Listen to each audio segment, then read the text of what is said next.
कि कहाँ गए डॉक्टर रमन सिंह जी, कहाँ गए मधुसूदन यादव जी, कहाँ गए अभिषेक सिंह जी, और कहाँ गए भाजपा के वो लोग जो पंडाल लगा के बैठे थे और वहाँ पे दिन भर बैठ के सेवा चाकरी का जो ढोंग कर रहे थे, मरीजों के पास जाके समस्याएं गिन रहे थे। वो समस्याओं के लिखे हुए कागज़ कहाँ हैं उनके पास? वो समस्याओं, कितनी समस्याएं लिखी थी उन्होंने, तो क्या आज समस्याएं उनको नहीं दिख रही कि सरकार आते ही वो ढोंग कर रहे थे और समस्याओं को कचरे के डब्बे में डाल दिए उन दस्तावेजों को? तो ये भाजपा के लोग जो करते हैं, ये संवेदनशील मामलों में इस प्रकार की राजनीति नहीं होनी चाहिए। उनको लगातार इस काम को सुधारना था कि चलो आज सीटी स्कैन आ गया, कल MRI मशीन आ जानी थी, परसों एक्सरे लग जाना था।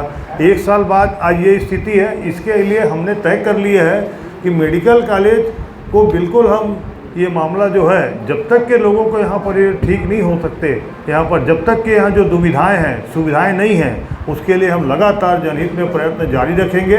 और डॉक्टर रमन सिंह जी को यहाँ पर सोचना चाहिए, इतने वरिष्ठ हैं तो उनको खुद ध्यान देना चाहिए कि यहाँ पे सब चीज़ों को व्यवस्था करनी चाहिए। कांग्रेस में क्या उन्हीं मुद्दों को याद दिलाएगी जो भाजपा ने बनाई थी, उसी मुद्दे को क्या कांग्रेस भाजपा के सामने रखेगी? कांग्रेस इसको मुद्दा नहीं मानती। कांग्रेस इसको जनहित का काम और सेवा का काम है।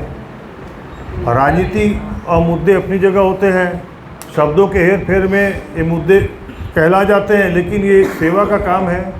जहाँ लोग तकलीफ़ में हों वहाँ पर संवेदनशील मामला हो, ये मुद्दा नहीं, इनको सहायता हमको करना, ये हमारा भी कर्तव्य है, विपक्ष का भी कर्तव्य है, वो बिल्कुल करना चाहिए।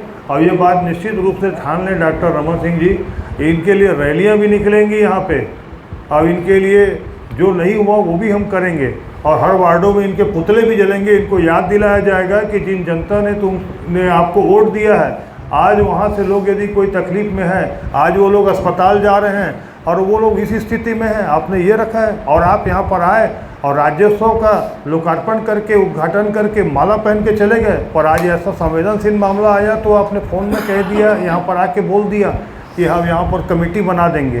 तो वैसा कमेटी नहीं होती, ये मामला तत्काल हल करने वाला है। यदि आप जनप्रतिनिधि हैं तो आपको यहीं बैठ के मामला हल करना चाहिए, और यही आपका क्षेत्र है। आपका क्षेत्र वो आपका घर रायपुर का नहीं है कि यहाँ बैठ के बोलो और यहाँ से आग बोल के चलेगा और वहाँ से काम होता रहे। और उतने पावरफुल यदि आप हो तो अपना पावर दिखाओ, कि वहाँ बैठ के आज बोले और कल आपका काम हो जाए। तो दोनों स्थिति में डॉक्टर रमन सिंह जी फेल है। और मैं तो ये आरोप लगा रहा हूँ, मैं डॉक्टर रमन सिंह जी और विष्णुदेव साय जी की नहीं जम रही है। ये दोनों के कारण पब्लिक खामियाजा भुगत रही है। डॉक्टर रमन सिंह विष्णुदेव साय जी को मुख्यमंत्री पद से हटाना चाहते हैं, इसलिए यहाँ पे दंगे फसाद हो रहे हैं, इसलिए यहाँ पे अराजकता है। डॉक्टर रमन सिंह 15 साल के मुख्यमंत्री हैं, तो निश्चित रूप से मेरा आरोप है कि उनके भी तंत्र होंगे जो इस प्रकार की घटनाओं को सहयोग करते होंगे, उनके भी ऐसे हाथ होंगे। तो ये निश्चित रूप से विष्णुदेव साय जी को मुख्यमंत्री पद से हटाने के लिए और डॉक्टर रमन सिंह जी खुद वहाँ पर बैठने के लिए इस प्रकार से जो कर रहे हैं, जो जनता के हित में नहीं है। ये अपनी लड़ाई गुटी राजनीति अपने भाजपा के कार्यालय में लड़ें, भाजपा की जगह जाके लड़ें, लेकिन जिसमें जनता का अहित हो रहा है ये बहुत गलत है, ये नहीं हो बर्दाश्त किया जाएगा।